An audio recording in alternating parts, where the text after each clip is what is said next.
The forest was peaceful that morning. Sunlight filtered through the trees, and birds chirped softly as the tortoise sat by the riverside, holding a dusty old medal in his hand. It was faded now, but the words were still clear: Forest Champion, First Place. Many years had passed since that legendary race, the one where the tortoise had shocked everyone by defeating the arrogant hare. Back then, the forest animals had chanted his name. But time moved on, and so did the attention. The tortoise grew older, quieter, and slowly faded into the background. Now, the younger animals barely noticed him. Some whispered behind his shell, "That's the old tortoise who beat the hare, right?" asked a curious raccoon. "Yeah," said a squirrel, snickering. "But that was ancient history. He probably can't even race a snail now."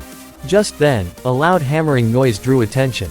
A new poster was being pinned to a tree. The Great Forest Race, open to all.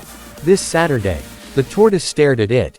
Memories rushed back. His first race, the laughter, the doubt, the surprise victory. He looked down at his medal, then back at the poster. "Once more, for old time's sake," he murmured. The next day, the forest woke up to an odd sight.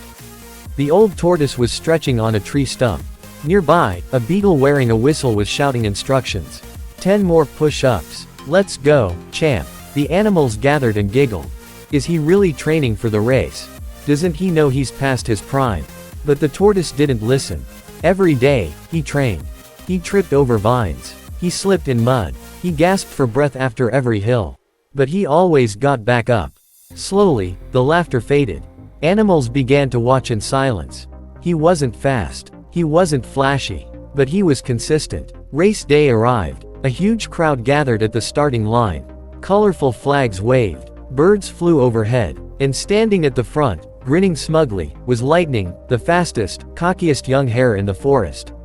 He looked the tortoise up and down and scoffed. Well, look who came crawling out of retirement. Ready to lose, Grandpa Shell." The tortoise smiled gently. "I'm just here to finish what I started." The whistle blew. Lightning zoomed off in a cloud of dust, waving at fans as he passed them. The other animals dashed after him. The tortoise, as expected, was last. One by one, the animals passed him. The crowd barely noticed as he took his first steps. But he kept moving, slow, steady, focused.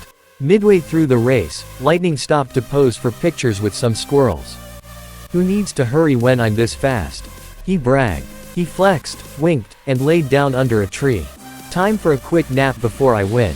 Meanwhile, the tortoise trudged on. His legs ached. His shell felt heavier than ever. But with each step, he remembered who he was, not just the old champion, but the one who never gave up. As he climbed a steep hill, the crowd at the top gasped. "He's still going," said a young owl. He's almost at the top." Lightning jolted awake from his nap, realizing he had fallen behind. He jumped up and sprinted toward the finish line, but in his rush to impress the crowd, he didn't notice a slippery patch of mud. He slipped, rolled, and crashed into a bush. The tortoise passed him, slowly, steadily, never looking back. He crossed the finish line. Not first, not second, but far ahead of many who had doubted him. Silence fell, then thunderous applause erupted. The young ones cheered. Even the ones who had mocked him earlier clapped with admiration. Later, as the sun set, a small rabbit approached the tortoise. "Sir, you didn't win, but everyone's talking about you." The tortoise chuckled. "I didn't come to win. I came to finish. Can you teach me how to race?" the rabbit asked. "Not fast, just like you." The tortoise looked around at the smiling faces, then down at the rabbit. "Only if you're ready to go slow, and never stop."